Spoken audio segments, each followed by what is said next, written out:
akkam jirtu dhaggeeffattoota keenya kabajamoo.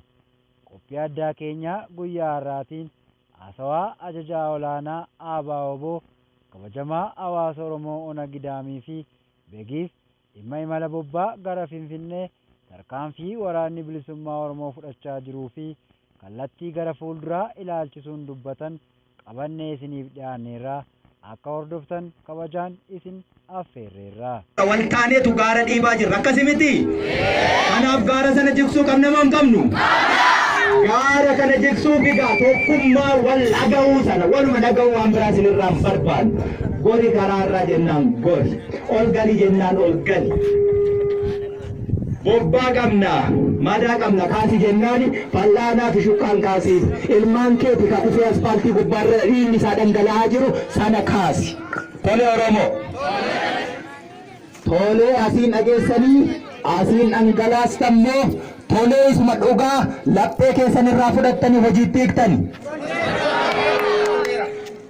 Onnee keessaati. Kuni waadaa. Waadaan kun yoo cabe immoo dhiiga ilmaan kanaatu nu qaba, sin qaba. Dhiiga keenya sin qabaa jechuudha. Kanaaf ammarraa kaasee magaalli akka isaa duriitti deebi'uu qaba. Baadiyaanis akkasuma. Waliin gaarrifatiin, haaloof waliin qopheessiin, waliin adamsiin. Sanaaf anuu jira. Qabsoo kee hin sharafu hanga turii keensaayyuu. Sharafu yoo ta'e silaa kaleessan sharafa ture. Hin sharafu yoomiyyuu yookaan wareegamu. Kana abdiin arraggachi Oromoo haga biyyee gadi ta'u yookaan immoo biyya kanaaf waan ta'u fidutti waraanni bilisummaa Oromoo qabsoo kee hin sharafu. Abdii itti gati hoolaan abbaa qabdu ilmaan matoo kana dhaggeeffadhu waan isaan dalagan qofaa caqasii waan isaan siin jedhan qofaa fudhadhu. Ala haa ta'u keessa haa ta'u televezyiiniin haa ta'u reediyoon haa ta'u karaa barbaade si haadha kaa'u sun hiikan qabu waggaan ibbaan meeqa ogeesseera. Qawwee gurgurii televezyiinii bitadhu siin jedhan yomaatti sin baamne amma televezyiinii gurgurii fi qawwee bitadhu gati. Akkasiiyyuu. Hin shakkitee. Aya televezyiinii ibsu barbaachisa qoritee irraa fudhatu. Maal jechuu barbaadeen? Kallattii kamoonni eegeen. Eegdee bara dhufaa darbaa hunduu itti dhufee dhiiga keetiin jireenya dhuunfaasaa tolfatee keessaa baheera. Dhiigaan jireenya dhuunfaa tolfatanii keessaa bahu lafarrattis Rabbi birattis cubbu. Kanaaf dhiiga keetiin hin daldalu. Waraanni bilisummaa Oromoo waan jirtu hundaa galmaan siigaa. Yoo galmaan siiga'uu dadhabe immoo du'an sodaatu. Du'an immoo eenyuyyuu nama hin dhorkatu. Sana immoo itti jirra hin sodaatini. Kanaafuu innoo akkas ture, innoo milishaa ture, innoo poolisii ture, innoo asii hidhee reebaa ture, harroo asuma keessa deemaa jira akkaman godha, akka godhan ana ture ka dhiiseeti. Tole? Kanaafuu Oromoo safuu qabna, aadaa qabna, sirna qabna, ummata guddaa ardii kanarratti ummata aadaa tokko, seenaa tokko, afaan tokko, saba tokko, biyya tokko waliin qabu wanti adda nu baasu tokko yoo hin jirre egaa safuu sanaa tikfannu. Reeffatu magaala keenya keessa ciisaa jira. Reeffi kun nama nutti dhukaaseera nu ajjeeseera. Amma qubnisaa dhukaasuu hin danda'u. Akkasuma akkas miti. Kan nuti barbaannu reeffasaa sana miti beekii. Dhukaasteena ajjeesiini abbaa koo haadha koo obboleessa koo obboleettii koo hin ajjeesiini jechuutti jira ajjeesaa hin jiru jechuudha. Reeffi kun kabajaa qaba. Nu waraanni bilisummaa Oromoo kan ittiin beekamnu reeffa ajjeesnee lafarraan gotonnu. Warri akkas godhe sirrii miti. Nama ajjeesanii reeffa lafarra gototuun sirrii miti. Nama bahaa gala dhorkachuun sirrii miti. Kanaaf qabsoo gaggeessinaa jennee deebinee isan dalagnu. Sirrii miti erga jennee ani immoo isuma deebiseen dalaga taanaan ani immoo siif maaliin sirrii. Akkasi miti? Sana jijjiiruutti hin jira miti? Sana jijjiiruutti hin jira. Yoo waraanni mootummaa si ajjeesee reeffa kee gotote sirrii miti. Sana jijjiiruuf hin qabsaa'aa jira. Ani immoo isa ajjeesee yoo reeffa isaa gotote kan biraa xonaanis sirrii miti jedhee dhufa. Akkasuma akkas miti. Kanaafuu nurratti dhaabbachuu qaba. Reeffi kabajaa qaba. Huccuurra buusa. Abbootiin amantaa Islaamaa haa ta'u, Kiristaanaa haa ta'u, Waaqeffataa haa ta'u, amantii kamuu haa hordofu. Saafuu Oromoon namaaf qabuun haasaa awwaala. Yoo awwaaluu baanneeyyuu unumaaf magaala kana keessa jiraattu moo jiraattan? Borga nama akkam ta'a? Akkam ta'a mee natti himaa? Mee dhiisaa yoo ayyee sin jibbisiisee sin hidhaa ture, sin reebaa ture. Kanaafuu reeffisaa lafatti haa baduu jette. Lafatti badee inni dhagaa waan ta'aa jiru. Dhagaa jira? Dhagaan jiru waan barbaade saree nyaachisi, waraabessa nyaachisi, allaattiin haa soorattu, qotiis awwaali fixateera jechuun. Murtoon Rabbi bila sirra miti. Akkasuma akkas miti. Kanaaf reeffi kuni homaatu itti dhaga'amu. Wanti ati adabdu hin jiru aduu keessa keessee. Seetu itti adabamuuf deema boru as keessatti. Balaa qaba.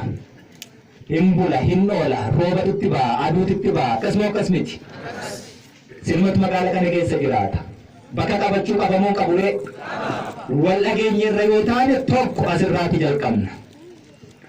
Lammata namni hundiyyuu hanni nurraan bareedu. Maal abdeetu hanna?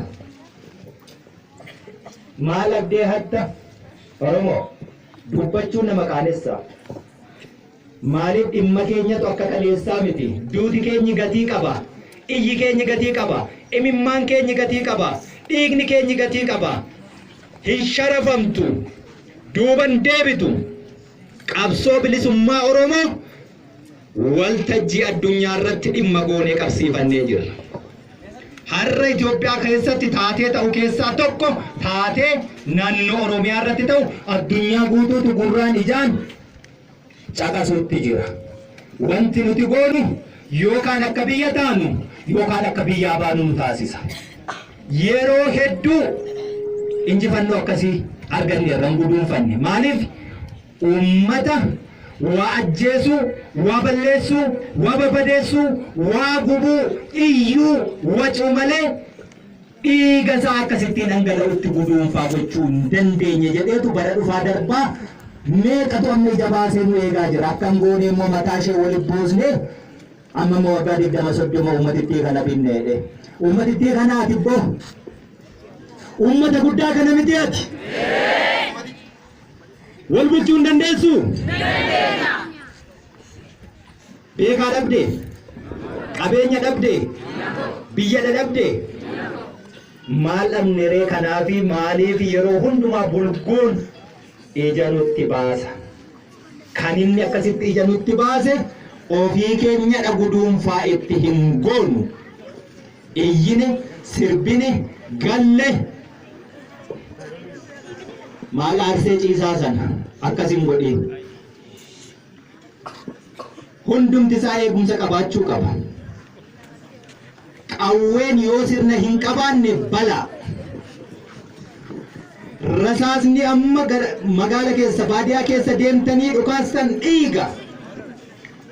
Rasaasni tokko akkatti dhufu hin beektan yoo ta'e doofummaa sarraa dhumaati jechuudha. Argitaniirtu. Waggaa lamaan kana waan ta'aa jirtan beektu miti Oromoo?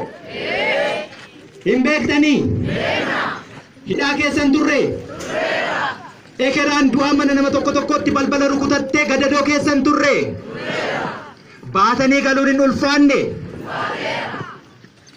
Achitti deebi'uu barbaadduure? Hin barbaadnu taanaan horee walaa dhageenyi.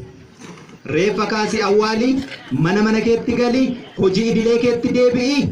Kana booddee isa kana olii gungumu qofaa dhaggeeffadhu. Boofti ati rukuttee amma biyyee keessa jirummoo biyyee arraabee akka hin kaane jabaadhu eeggadhu jechuudha. Eegumsi suni as keessaa ta'uu qaba. Eegumsichi as keessaa ta'uu qaba. Waraanarraan eegina hin fixanne. Waraanni hojiinsaa waraanu borillee iftaanillee biyya bilisoomte keessattillee sirna caasaa bira ati tolfattuun talee gamta malee waraanni caasaa diriirfatee si bulchu hin jiru. Yoo bilisa baate roorroo sirraa qolu daangaa sirraa eegu. Haga bilisummaan guutuu nagaa waaraa Oromiyaa walaba taatee haga sanaatti immoo wareegama sii kaffalu. Kanaaf eegumsichi as keessa waan ta'eefu namni karaan ummata rakkate haala hamtuu keessatti godhate kana hin dallansiisina. Sirna dhablummaa akkasii hin dagaagsin. Waan inni waggaa meeqatti dafqa buusee horate daqiiqaa tokko keessatti hin barbadeessin. Yoo akkas ta'e maaliif wareegamu? Nagaan bahee nagaan haa galu gabummaa jalatti gibira isaa gabbaree haa jiraatu mootummaa. Dhuguman sinitti hima. Yoo akkas ta'e isatti aanu buqqisuuf hamilee iyyuu hin qabnu jechuudha. Sirnuma dhablummaa fi hannatu babal'atare. Akkas miti. Isatti aanu buqqisuuf hamilee iyyuu hin qabnu, isa buqqa'ee iyyuu asirraa tiksuu iyyuu hin barbaachisu jechuudha. Kanaafuu sirnatti haa deebi'u. Ammarraa ka'ee namni magaala keessatti na dhaggeeffatu. Magaala keessatti gabaa miti arga. Gabaan hin jiru. Hojii hin qabdu. Warri madaa keenya kaasuuf wareegama keenya kaasuuf dhuftanis galata qabdu. Galanni keessan immoo amma miti. Sichi bilisummaa saba Oromoo bilisummaa keessan gaafa dhufe galanni sun kan inni galu. Kanarraa kaafe fayyaa ta'a. Mana keessanitti deebi'a. Amma kaas keessaa fixanneerra. Waan hin qulqulloofne waraannaa qulqulleessu. Waraana kanaan dhorkatiina. Daandiirra dhaabbatiina. Harka immoo nun xureessiinaa jechuudha. Hubattanii? Harka nun xureessiina. Ammarraa kaastanii kallattii dhuftan hundumarra nagaan jabbii marrattu daa'ima nagaan manaa boosutti galaa jechuudha.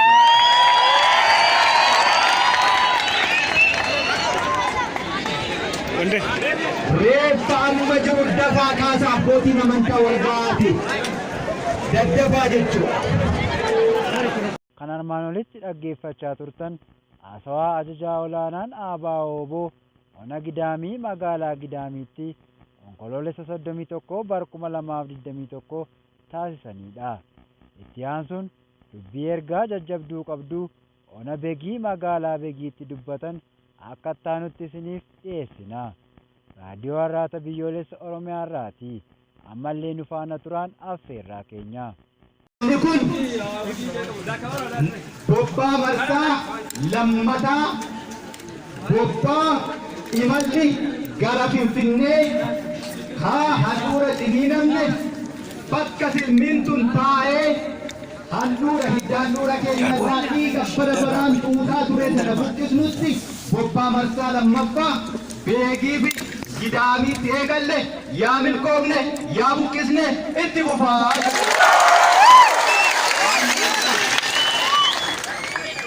Oromoo waatu jira. Yeroo hundaa ummanni naannoo jirtan hundi keessan baay'inaan wal beeku. Hadhaa sana yeroo baay'ee dhandhamaa warra waliin jiran argitaniitu. Kanaan dura turre miti carraa akkasii arganneen turre. Carraa arganne kana keessatti hin geenye yeroonsaa. Sichi fagoo wareegama baay'ee ulfaataa nu gaafata. Sidii jennaan lakkii kana booddee moo buqqisneerraa waraana bilisummaa Oromoo yoo ta'e tokko manatti fudhatee gallaa jechaa turtan. Wallaalummaa kee lakki karaarra dhaabbattee dhiichisiinii boofi mataa rukutame dhukkee keessa jiru arraabeetu ka'a. Mataa rukuttee haga mataa dhidhiichitutti ammayyuu sichi fagoo jennaan sinitti mul'achuu dide. Inni sun ammoo bara dhufaa darbaa dhiiga nu dhangalaasisee dafee cabsinee lubbuutti baasnee xiqqaa guddaan keenyatti qaana'ee guduun fuutuma dadhabne aadaa sana irra nu deebisiistanii jedhu. Sinitti himnaan dhaga'uu didde. Dhaga'uu diduu keenyaaf immoo wareegama hanga ammaa kanaa kaffalaa jedhu. Amma sirna deebiin sinitti himu. Reef eegalutti jiru. Lafa kanarraa warri saamee nyaachuu barate jam dhageetii warri jiraachuu barate akka boosaatti fudhachuu jiru eegina akka boosaatti. Kanaafiyyuu waan jedhamte dhagayii dhaggeeffatu qabsoo bilisummaa Oromoo dhaloonni ammaa kun ijoolleen asitti argitan sin uummata Oromoo inni kaleessa goyyomnee guduunfachuu dadhabne har'a duuba deebii hin qabu ni guduunfina hin sharafnu galmaan ni keenya garuu wanti ni jennu dhagahaa wanti ni jennu dhagahaa waraana bilisummaa Oromoo qofa caqasii gali jennaan galii bayi jennaan bayi waan isiniin jechuu dhufu isa kan inni kunis burreen ni wal beeknaa akkasuma akkasii burreen kun iddoo dhabuun qabu keessa yuunatee warra garaataaf gara bulu warra garaataaf karaa taafaati isa ka karaatti deebisuu danda'u waraana bilisummaa Oromoo qofa. Uummanni Oromoo haaloo kaleessaa hamtuu fuurama garaa keessa kaa'ate wal baha taanaan warri nu gabroomsu kana kan barbaadu dhiigni dhangala'uun iddoon itti dhaabbatu hin jiru. Kana keessa immoo burree meeqatu jira dhiigni dhangala'ee rakkoo kana furuu hin danda'u nurratti dhaabbachuu qaba. Warri nu ajjeesu nu ajjeesu kanaaf akkoo gaggeesse. Nuti bakka isaanii fuudhee nama ajjeesne yoo ta'e nuti sirrii hin taa'u. Kanaafuu gurgunkuu qabna. Wanni jechuu barbaadu inni burreen kun boora arraa keessaa Oromoo maleessa ture dhiyeesseeraafi bishaaniin saamunaatti kennee jira. Horii irra jira. Horii haadha keessaa baay'eedha. Sana qulqulleeffadhu keessaa bareettiin jechuu jirra. Madaa quba keenyaati. Madaa'ee ajaa'iba. Kunneen immoo bittiin galu. Iddoo biyyatti immoo kunneen rafiin kunnasii. Kanaaf akkuma kaleessaa ammas irra deebi'eessinitti hin fitanne reettee galu. Haaloo dhuunfaa kaleessannoo kana hojjechaa ture.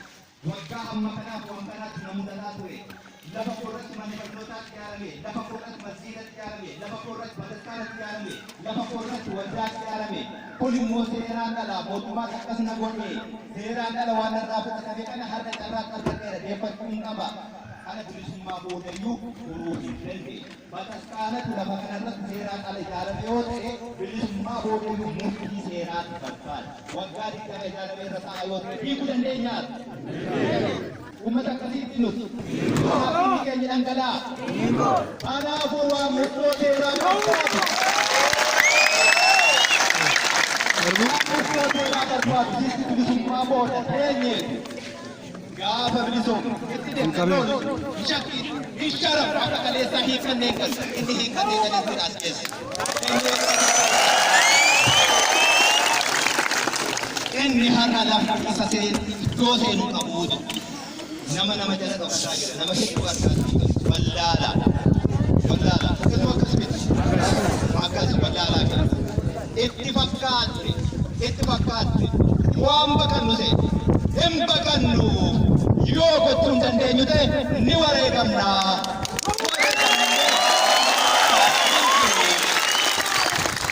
Kanaaf yeroo hedduu olola goyyomsaa xiqqoo kaabineen buujaleen setti ni maayiduu jira sirraan baasa buujanii kan akkoo namni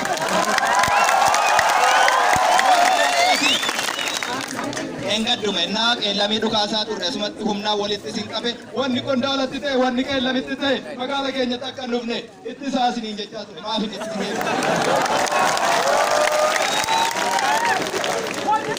akkasiinidha nama goyyomsan akkas miti dubbichi kuma dhibba shanii ta'e sirra dhangala'aa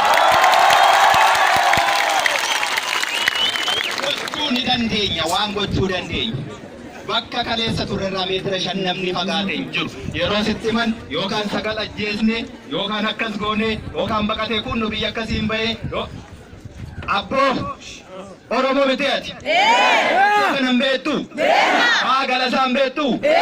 Maarree bunaaf jimaanan keeti achuma keessa turre eessa deemnare? Garri deeman.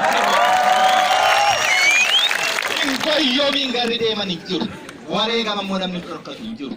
Itti yoo wareegamne formulaan qabdu duuti eessatti iyyuu namaan dhoolu. Kanaafuu waan raawwachuu qabnu enuma raawwannaa hin gowwomiinii. Waraanni bilisummaa Oromoo enuma xumuraa.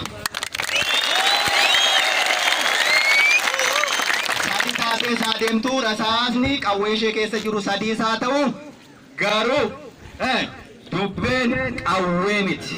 Kanatu hojjeta qawwee iyyuu namatu hojjete. Namatu hojjete. Qawwicha akkaataatti dhimma bahan malee waan hamma maaloo ga'u baatanii deemuu miti. Kilaashichumaan jala siqeennaa dukumkumsiisu jirtu mitiire.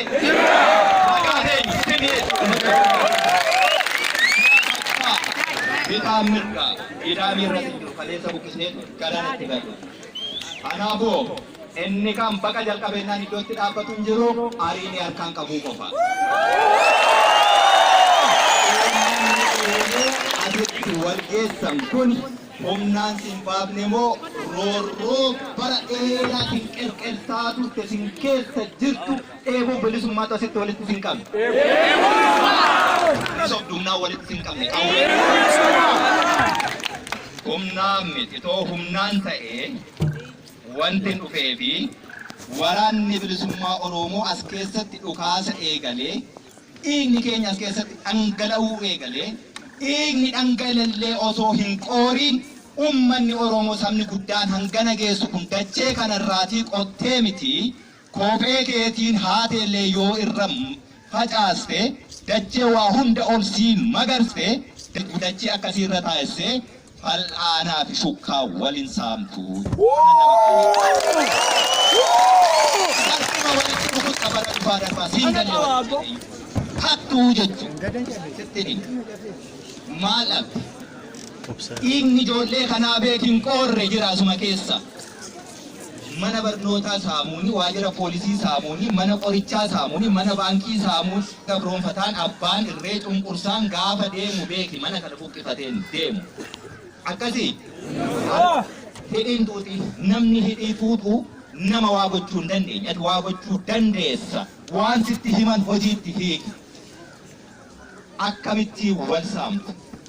Ummati kun waliin hin jiraatu baadiyyaa magaalli waliin hin jiraatu? Hin jiraata! Erga akkas ta'e immoo sinumaa oo kasaami akkamittiin immoo akkas jettu ture. Ummata Oromoo maal taatan? Sabni kun saba guddaa, saba aadaa, safuu, qooda qabu. Ummanni ammana ga'u kuni waraana bilisummaa Oromoo injifannoo isaallee xiqqeessitan. Dhiiga keenyallee osoo hin qooriin yeroo akkas gootanii ummatatu kana godhen jedhamu. Waraana sirna hin qabne waan sirna qabnee fi sirna dhablummaa dagaagsutu magaala seene nu jechisiisanii jedhu. Waraanni bilisummaa Oromoo dhukaasee iyyuu hin fixanne. Safuu mitii kun? Safuu! Safuu guddaa. Safuu. Ummanni Oromoo aadaa akkasiis hin qabu. Maaltu isinitti hir'ate? Keessanuu meeqatu nyaachuutti jira? Akkasuma akkas miti.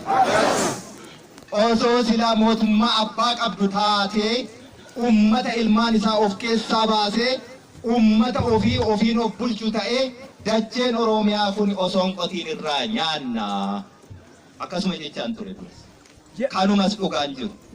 Ummati hammana ga'u kun akkasitti yoo wal saame bakka biraa deemanii buqqisuunuu hamilee ittiin qabnu jechuudha. Maaliif jennaan sirna dhablummaa saamicha biraatti bal'isuuf deemnare. Akkasuma akkas miti. Akkasuma bar. Yoo akkas taate gaa kan darbe waan darbe irraa garuu kan hin baranne doofaa sarraatu maati.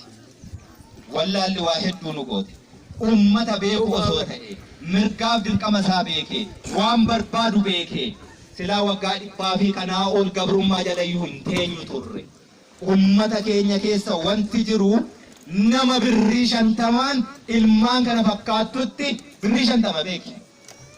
Yoo hojjete birrii 50 miti deemee lafarraa yuun argatta. Birrii 50 ilmaan kanatti nama waraana oofee deemu milishaa qabeelaa waan akkasii jira miti. Wallaala beeki. Amoon engedde gurguranii bar.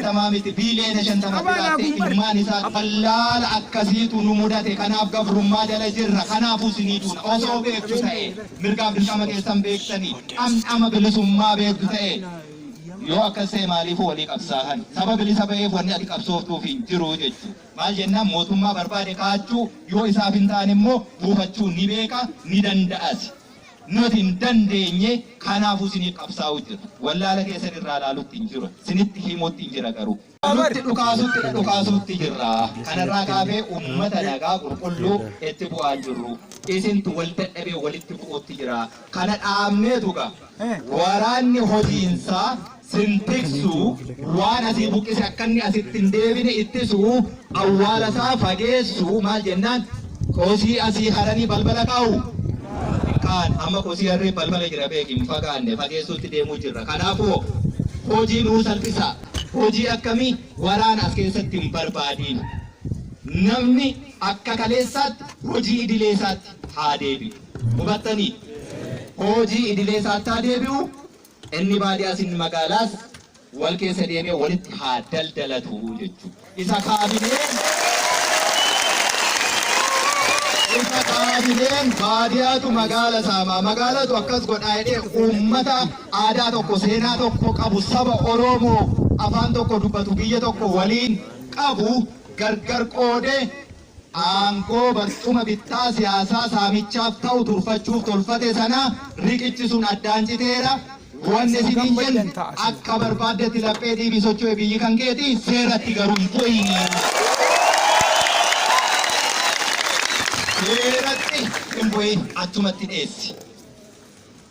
Yoo godhi siin jedhan godhi hin godhiin hin jennaan hin godhiin hammanuma naqa.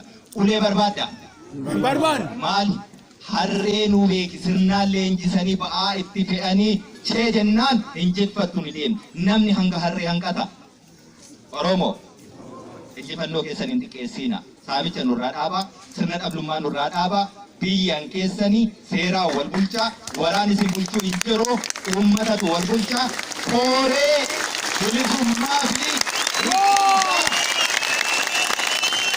bilisummaa fi bulchiinsaa kan yeroo maal jennaan kan yeroo kan uummataa akkasiif ta'utti isa kaleessa si nyaate ittiin makiin. Isaanaan na fakkaatee na jala naanna'aa turee qawwee na jalaa hiikkatee gala sana ittiin makii jirtati as keessa qaaneffadhu jechuudha. Ammas qawwee nu jalaa fudhatee galatti hin kenniin. Hin qaana'u.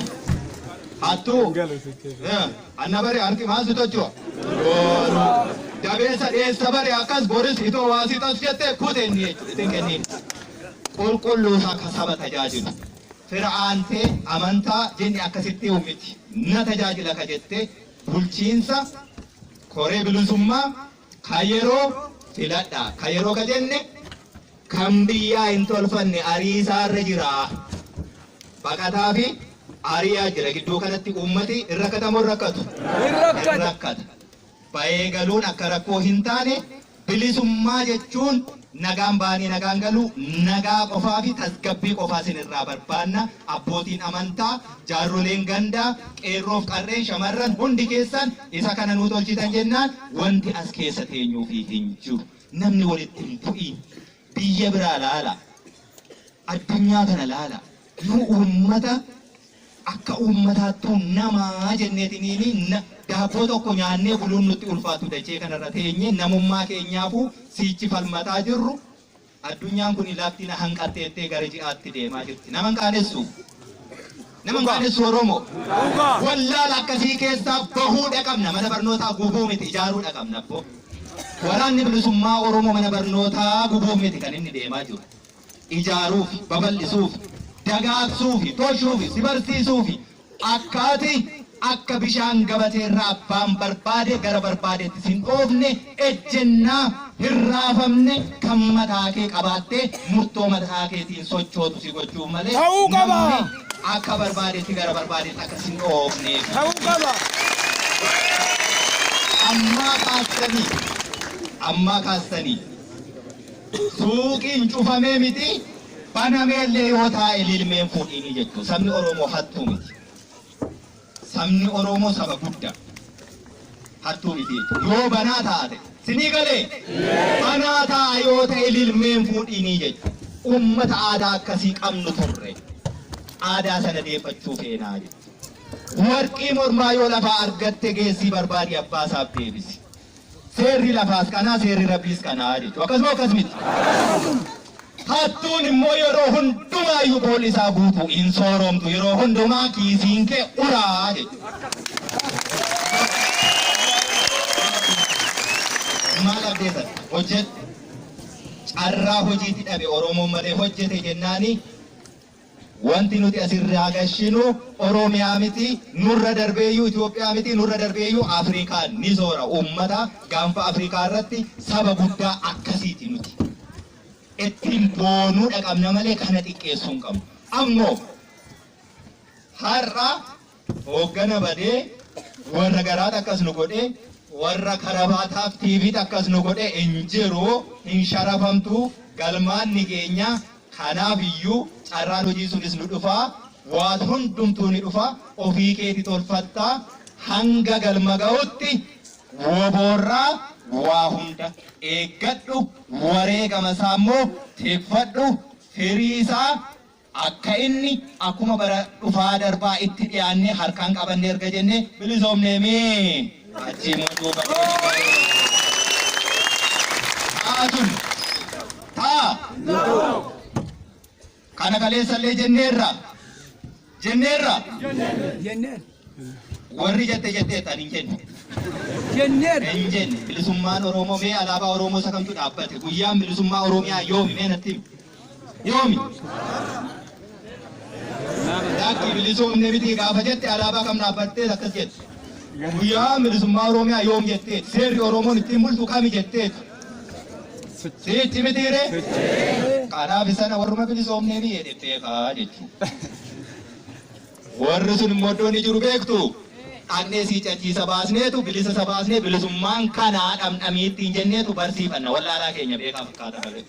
Hubattee imalli gara Finfinnee Jaawaarfaas Baqqalaafaas hidhaarraa baasaa jechuudha. Awween kaleessaa nurraa hiikanii gaafa bilisa isaan baase dhamdhamashees mi'aashees iddum tokkotti arganii jechuudha. Qawwee jabeeffadhu akkuma kaleessaa ammas fuutee hin galiin. Mee warri galtan ajjabbii malee wanti biraa jira. Hin bari'uu seete dhiise achumatti. Gaafa bari'ummaa waa isheen goote beekta miti. Nama gaabbisiisaa. Kanaaf ammarraa kaasaatti haasaa dheeraan barbaannu fixanneera. Waraanni ni ba'a as keessa. As keessa hin taa'u hojii qaba. Hojiitti hin baay'isiin. Namni walitti hin bu'in. Daandiin immoo bal'aa. Hunda keenya hin danda'amu hin danda'u. Inni as keessa turee buburreen suni isa hojiisaa unumaaf dhiisaa jechuudha. Tolee? Hin ta'amu hin ta'u? Dhagaa walitti guurru. Akkas wayyaa. Yeroo quba namatti qabdan meeqatu natti qabamee jira? Akkas. Yoo silaa dhagaa walitti guuruu ta'ee yeroo dhaabbattee dhiigni hin qoriin biyyeen awwaala keenya irraallee hin qoriin waan ati gootu injifannoo keenyatti bishaan naqxu sana qawween si rukutanii ammoo uummata keenya akka nuun jedhan sana miti. Waraanni bilisummaa Oromoo akka jedhan miti akka ati argite. Akka ati na argite immoo kunoo osoo ati hattuu yoo ta'u nama ajjeestu otoo waan barbaade gootu iyyuu calluma siin jennaa jechuudha. Akkasuma akkas miti. Reebichi jiraachuu malata. Uleen immoo waan balleessuu hin qabu suphee qofa. Akkasii miti. Ammoo reebichicha iyyuu hin eegiin karaa irraa galeennaan galee jechuudha. Waraanatu waa qaba. Hin dhaabbatiin siin jennaan sumaa fi yeroo akkasitti wal keessa yoo waan tokko rasaasni tokko asitti dhuka'ee rasaasicha miti unuutu wal bateessa. Akkasuma akkas miti. Socho'ennaan socho'e jechuudha. Gurra maaliif namaa kenne Waaqayyo haa dhaga'uuf sammuu fudhatee haa yaaduuf hojiitti haa hiikuuf. Amma asirraa socho'a akkuma bobbaan keenya imalli gara Finfinnee hanga achi geenyee handhuura sanarraati silmii sana buqqisnutti adeemnarraa kaafee kana booddee asitti hin deebi'u. Akka hin deebine immoo situ tikfachuu qaba sinitti murtiin jira waraanarraa waan barbaadin hin jedhu kanaafi jechuudha.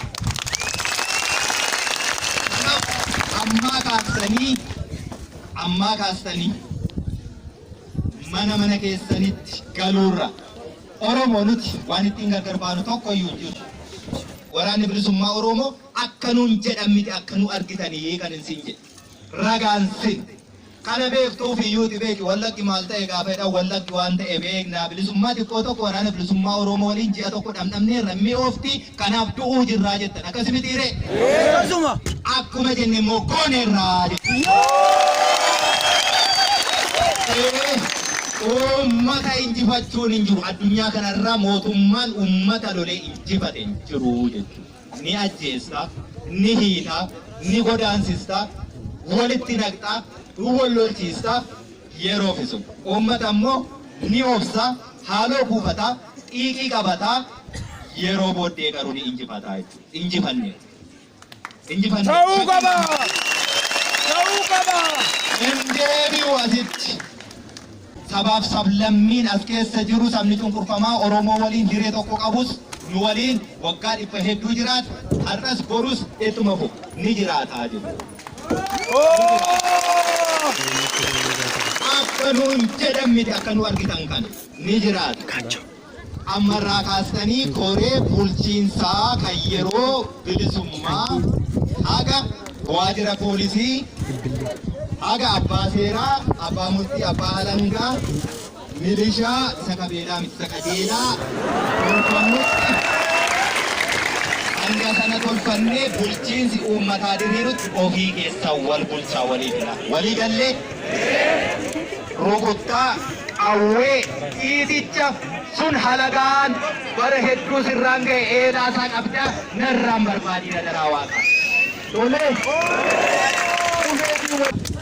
Tolee. Kanarraa kaaf. Araara buusa. Nagaa waaraa barbaanna tasgabbii barbaanna walitti hin darbiina. Kan kaleessa si miidhe siichi san amma sinitti hime mana hidhaa qabna ammatti. Hidhuufis hin jiru hin hidhamii. Isa hidhameeyyuu wareegamaan hiikaa jiru. Ammoo akkas jettanii seerri hin jiru jettanii harka waraana bilisummaa Oromoo hin fureessiina. Ibidda baatee deemaa jiru. Hubattanii? Achi nun geessiina. Achi wal geenya? Achi wal geenya? Kan kanarraa hafee Shimallis Abdiisaa dhaamsa sinii qabaa qawwee wal awwaladhaa.